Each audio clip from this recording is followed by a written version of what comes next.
Hello and good morning. At least it is good morning for me, 9:34 a.m. My name is Matt Scott. I am Dwayne's replacement, the Financial Analyst 3, and we are going to go over the BES Finance 101 presentation.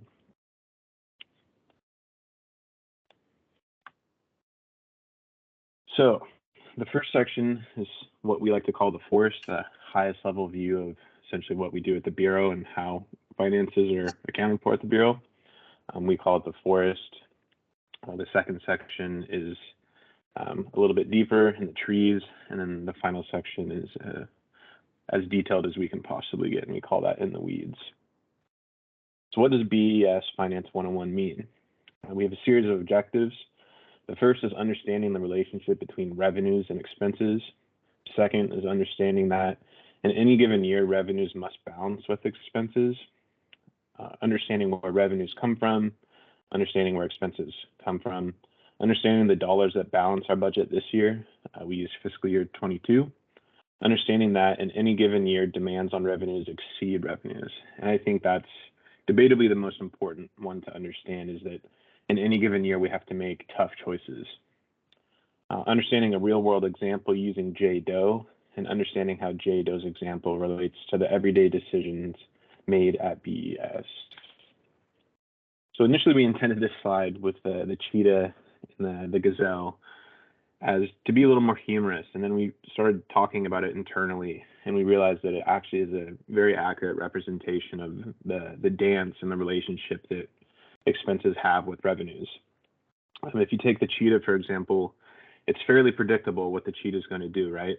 We know at what speed it can run at, and we know it can move left, right, forward and back. We can sort of project that into the future, the moves that it's going to make. And the same thing with the revenues, right? We know that this little gazelle can only run a certain speed. It has certain moves it can make to dodge the cheetah. And as a result, the two move in parity during this, hunt by the cheetah. If at any point in time the cheetah catches up to the gazelle, right, the system ends and it fails. So we have to be really, really diligent about planning how revenues, i.e. the gazelle, moves in relation with the cheetah. And it is a predator-prey relationship to an extent. This is just a balance, very, very simple example of how we balance revenues and expenses. And we have three main categories on each side. On the revenue side, it's rate and fee revenues, bond proceeds, and rate stabilization transfers in. On the expense side, it's operating expenses, capital improvements, and debt service, and rate stabilization transfers out. And clearly they are balanced on the scale. A little bit more detail on what revenues actually are. There's three main, we call it the three-legged stool for revenues and expenses. The three-legged stool for revenues are bond proceeds, rate and fee revenues, and rate stabilization reserves. Bond proceeds are long-term debt, typically 25-year terms.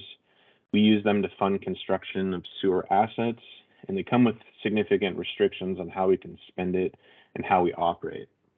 No free service, essentially we can't give our service away for free. Different coverage requirements for the bonds. We have to have a certain amount of money coming in to, basically navigate different risk scenarios. And it's great for money now, but it's really, really expensive in the future. Rate and fee revenue, it's residential, retail, homes and apartments, commercial retail, businesses and industry, system development charges, wholesale contract revenue. Think like Lake Oswego and Milwaukee have wholesale contracts with Portland for us to process their waste. Line and branch charges, development permits, projected RC&G revenues, recaptured natural gas, and miscellaneous other charges. And the final is the rate stabilization reserves.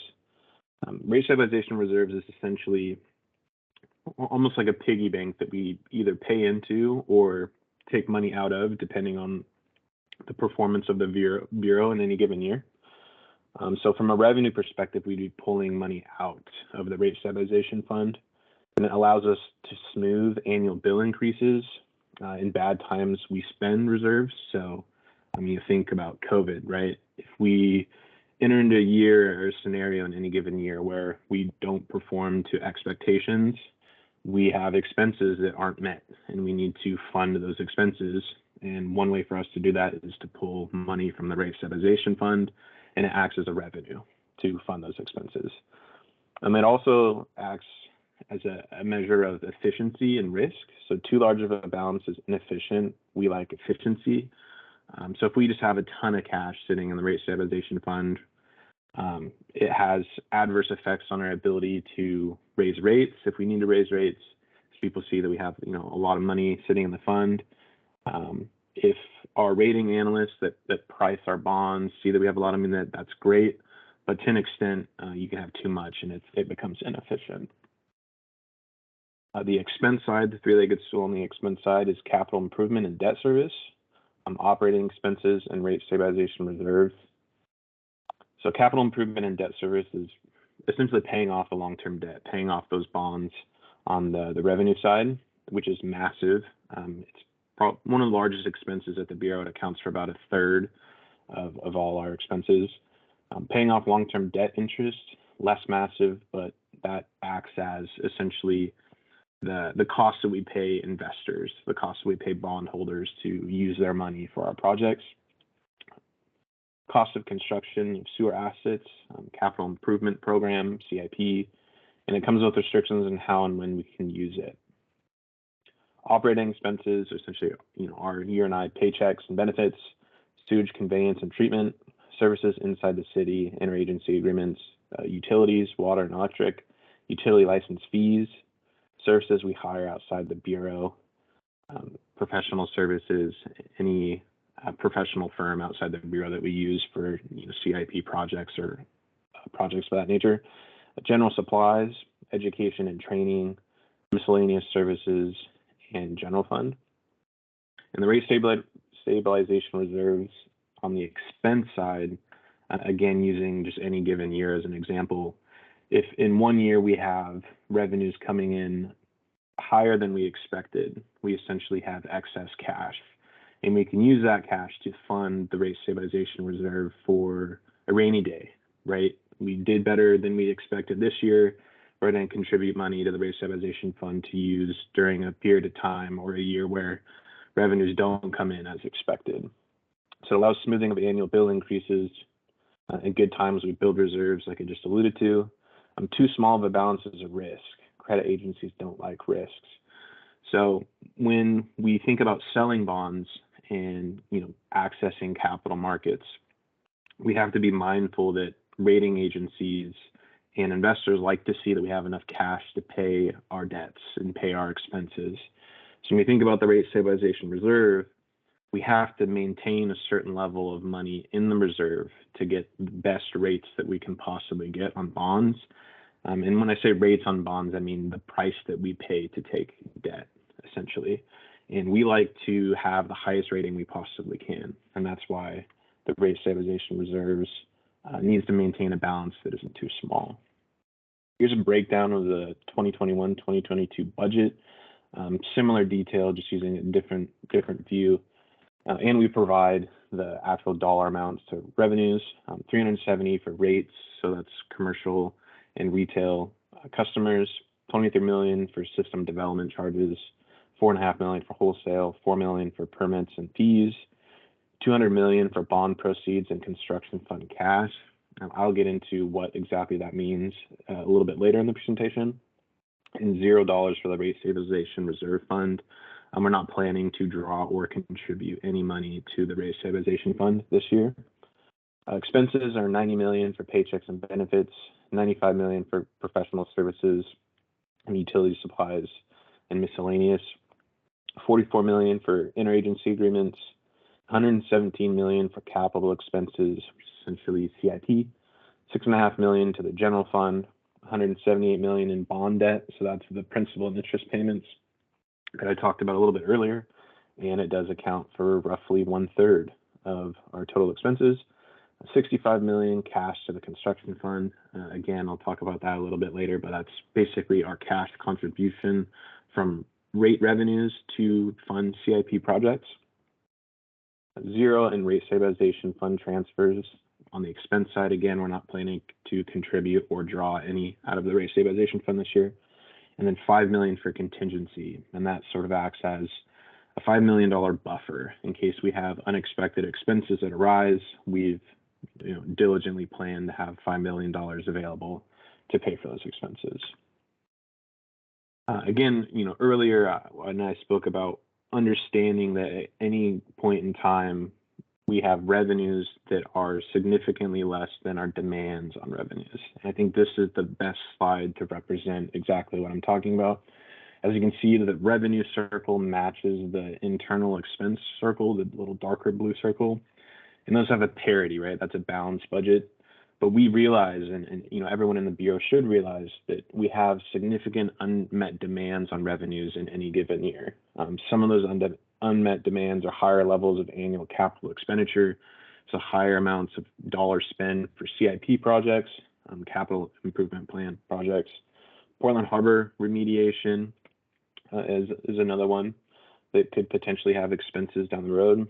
Expansion of financial assistance programs, so think low-income discounts, programs of that nature that can have could be funded with additional expenses, expanding those programs essentially. Potentially 20% more staff. So if we needed to expand in the Bureau to fund CIP projects, for example, we'd have to take on operating personnel, people like you and I, to fund and better assist the CIP projects. A potential tertiary treatment requirement.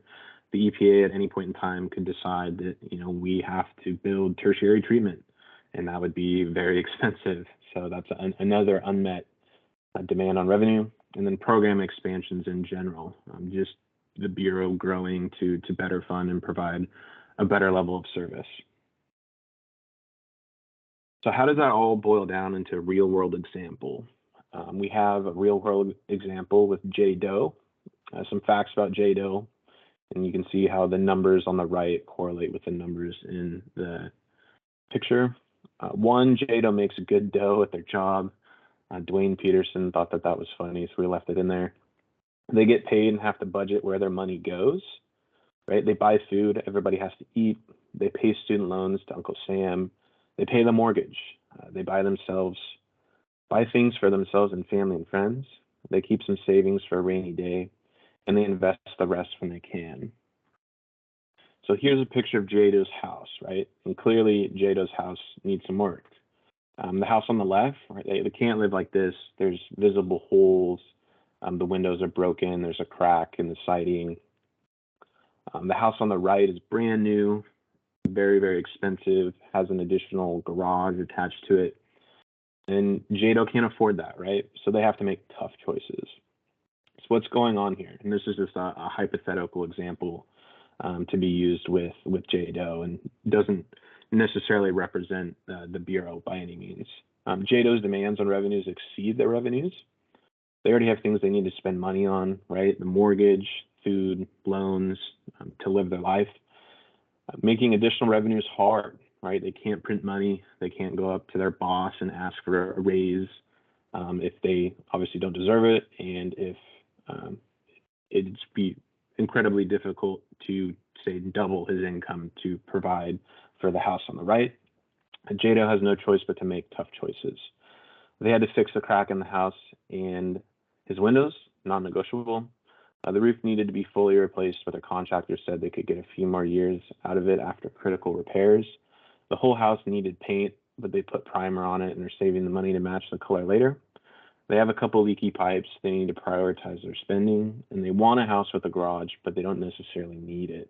I think that's a great distinction to make in terms of when we prioritize what we do at BES, is we have to look at everything objectively from what level of service we want to provide. And that, again, alludes to the tough decisions that we have to make around what those services are and how we pay for those services.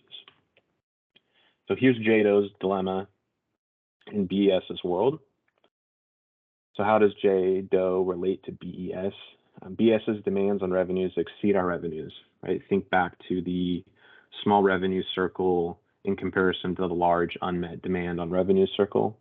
We already have things we need to spend money on: treatment, personnel, paying back our debt in the form of loans, Making any additional revenue is hard, right? We can't print money. We can't go up to our boss, which would be our ratepayers, and ask them to pay us double. It's just not realistic. BES has no choice but to make tough choices, right? How much do we spend replacing assets with little to no remaining useful life? How many employees can we realistically afford? What are the costs of expenses down the road, i.e. inflation?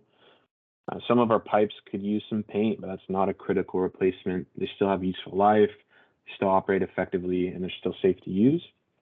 The EPA regulators enforced secondary treatment expansion, so we had to build it, right? We had to do the STEP program. We had to allocate revenues towards paying that. And we want to replace everything that is old, but we don't need to, right? Obviously, we want to provide the best possible service that we can to ratepayers by having the best possible assets that we can afford. And that concludes the 101 section.